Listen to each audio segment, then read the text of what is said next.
Welcome back to the unit. So in the last session, we started with factors and a data frame. So today we'll talk about the same. We'll try to see the different functions that we can implement on data frame. I'm just going back to my RStudio. So in last session, we have seen how to export the file from R to CSV. Today, I will show you how to import the file from CSV to R. So for that, you can simply click on this import data set and just select the data set that you want to import. So suppose I am importing this data set called as, check which simple data set that I have. Anyways, I am selecting this credit risk data set.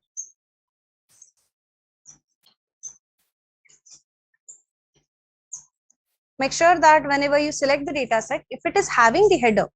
Now, what do you mean by header? Header is nothing but the heading of that particular file. So if it is having the header, make sure header is selected as true and change string as factor is equal to true so that your characters will be automatically getting converted into factor. Now, I expect that you are aware about what is the difference between the character and factor. So this information is having the loan ID, gender, married, dependent, education, self-employed, that is whether a person is self-employed or not, applicant's income, co-applicant's income, loan amount, term, credit history, property area, and finally the dependent variable, or you can say the variable which is loan status. Loan status is equal to yes indicates that we have assigned loan to the person, and indicates that the credibility of the person is very low. So that's why we are not assigning loan to that person. So that's basically what the data is there. So you can see this is how we have loaded the data. Okay, now there are missing values which are present inside this data that we have to get rid of, and for that reason first we need to know where are the missing values. So let's go back to the code. Here I'll run the code called as summary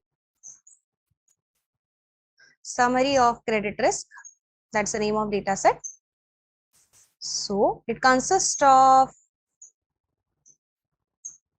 see, the first one is loan ID, which is obviously not going to be the very important variable for any study or having any kind of data manipulation.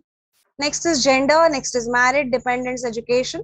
If you can see, in case of gender, there are two gender, male and female, but there is for something which is blank.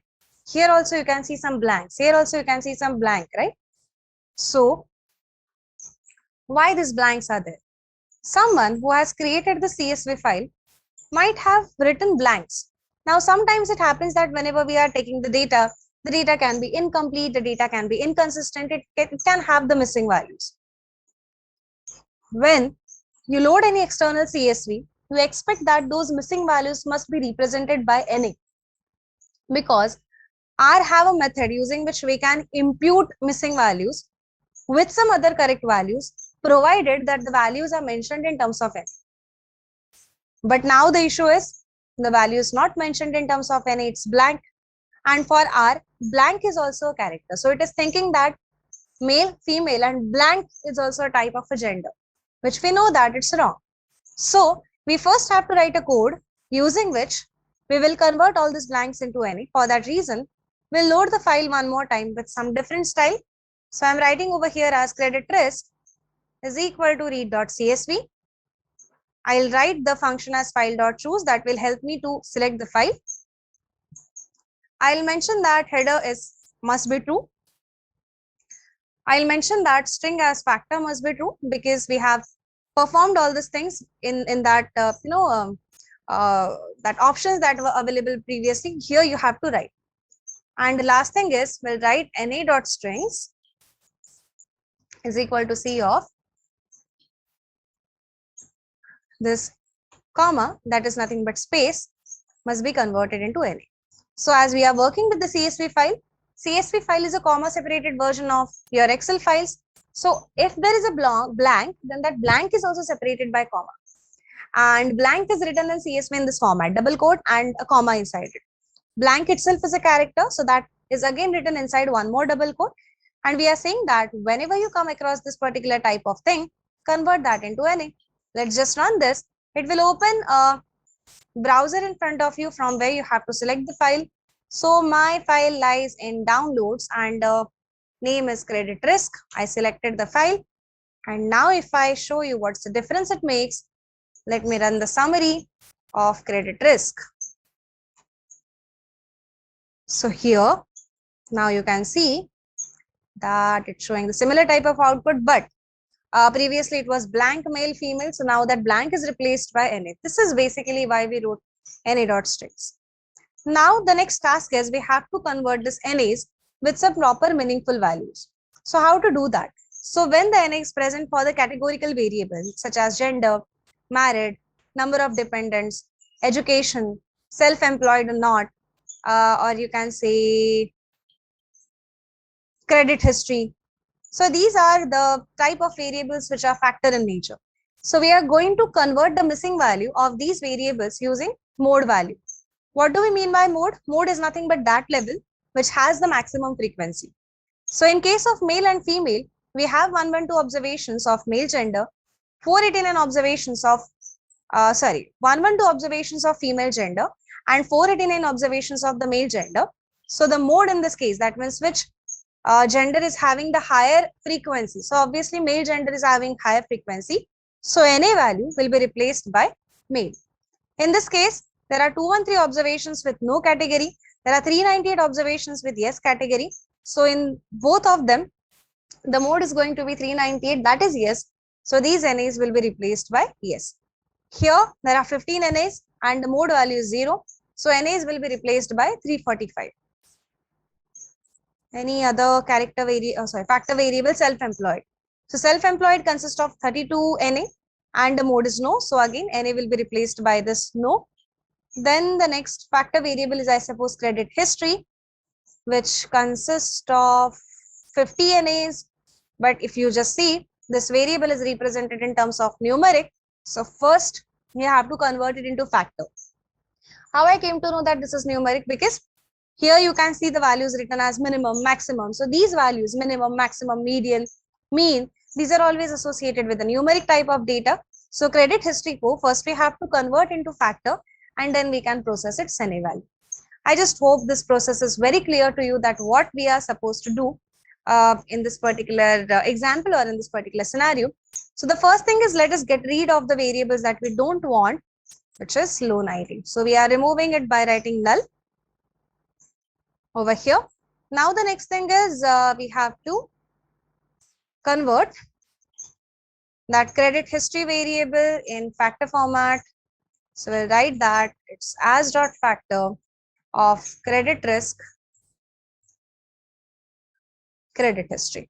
So this is done. Now just get rid of the null values. So in order to get rid of the null values, we have discussed that we are going to replace them by their mode values. So we will write the code for that. We'll say that from the credit risk variable data set, check for gender column. If there is any missing value in credit risk $gender column, then replace that value with the mode value. So mode value is obviously male in this case. So we are going to replace it with male. I hope this is clear. And I'm simply going to copy this 5 times because I'm just quite lazy to write it again and again for the different variables. So I will just copy paste this. The next is with respect to married, because that married variable is also having the NA values. So we will copy this married, we'll paste it over here, we'll paste it over here, and the level that we are going to use is yes, because that's a mode value. So I will write yes here. The next is dependent. That variable is also having the missing value. So go to the dependent, check for the missing entries in the dependent and replace them by 0. Though it is a 0, you have to write it in the code because you are using that 0 as a character type of data. Then the next variable having missing values from the same category is self-employed. So let's just copy self-employed variable from here. Just paste it over here. Just paste it at this place as well. And no is the mode value. So I am writing no in this case. The last one, which is having the missing entries is the credit history. So let's copy this. Let's paste it over here. Let's paste it over here. And the credit history value, we first have to check the summary because the previous summary was with respect to the original data, which is not so converted kind of data. So currently the value for credit history 475 ones and 89 zeros. So 1 is the mode for that value. So we will write 1 over here. That's it. So these are all the missing values that we have replaced with their mode value or highest frequency containing value. Let us just run this all together. So we will see in the summary that, okay, we have to run the summary of the data. By mistakenly, I wrote the summary of this variable. Let me just change this. So all the NAs from factor variable have been removed. Now the NAs of the numerical variable that we have to assess. So there is a missing value in loan amount. There is a missing value in loan amount term. So these are the two numerical variables having missing values. We replace their values with the median value. So let us just write the query for that. Let us say that credit history or credit risk, sorry, dollar loan amount,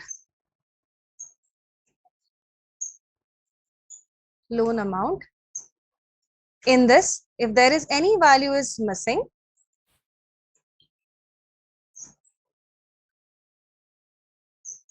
then replace that value with the median value. Let me just quickly check the median value for this loan amount.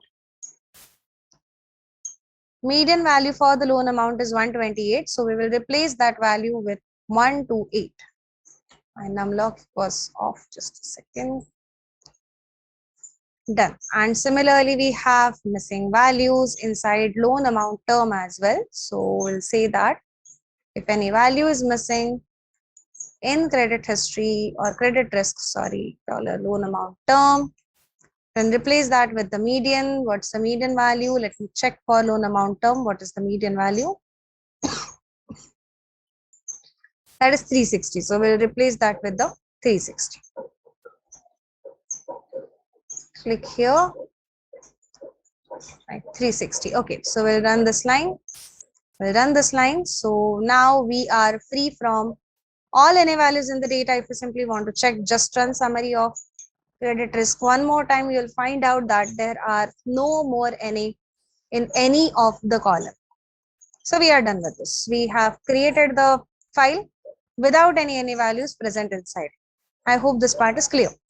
Now let us, if someone asks you that, tell me what's the average loan amount.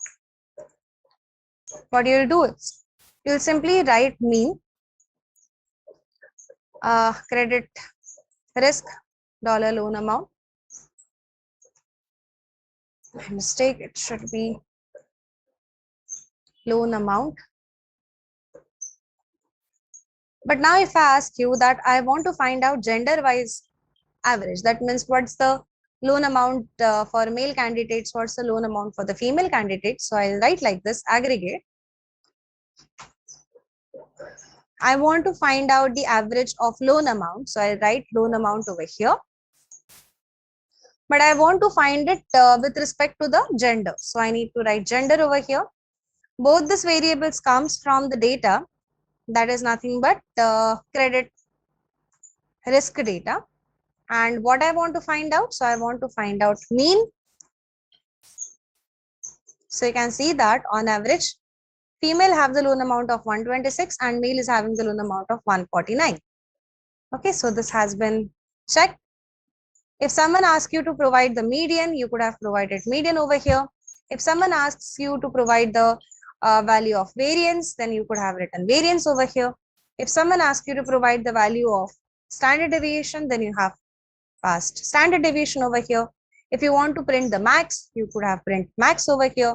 If you want to provide min, then you could have provided min over here. So likewise, you can take any numerical and factor variable and you may try to figure out key what's the average value or median value of that numerical variable in the subgroup of the given factor variable. So that is possible to be done using aggregate. Okay.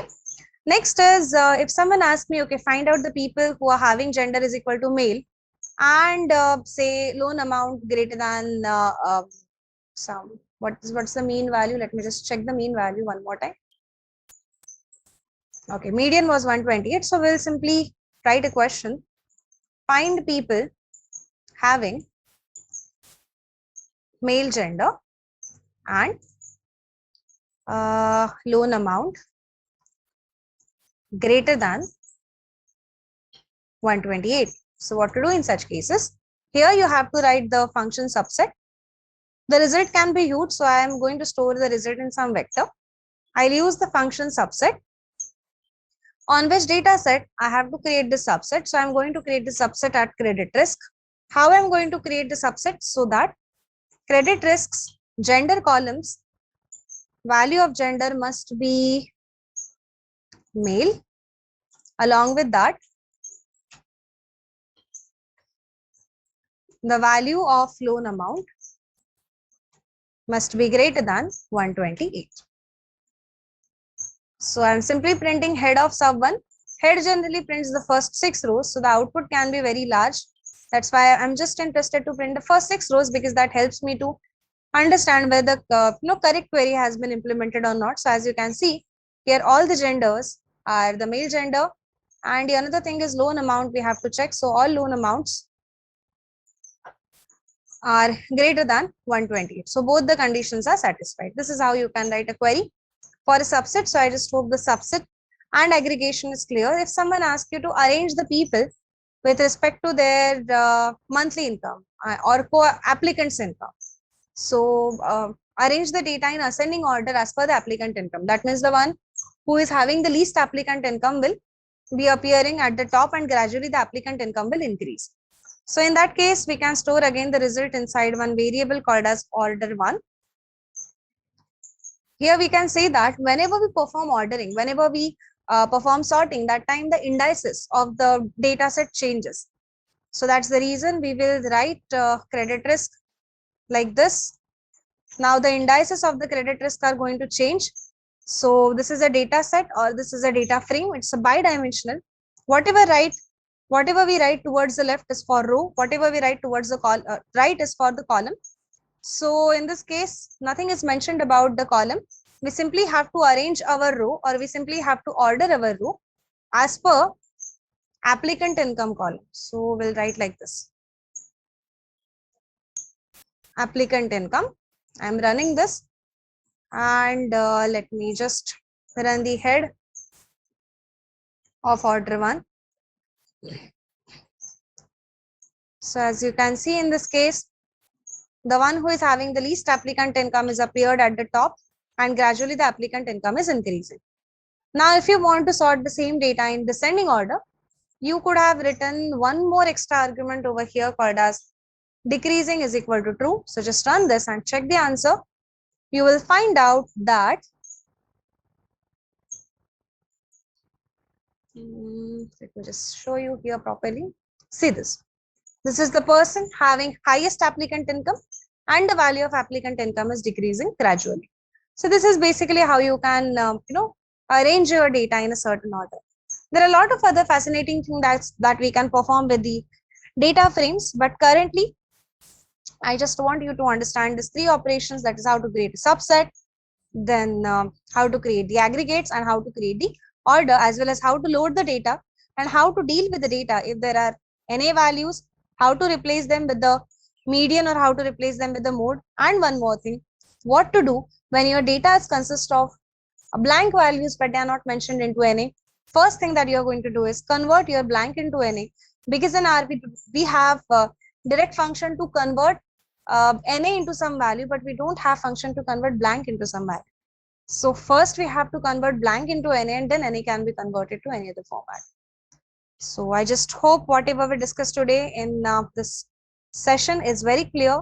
You understood these things, and yes, in the next session definitely we are going to see the further advanced part of this programming language. Till the time, thank you so much for patiently listening to this session. See you soon. Bye-bye.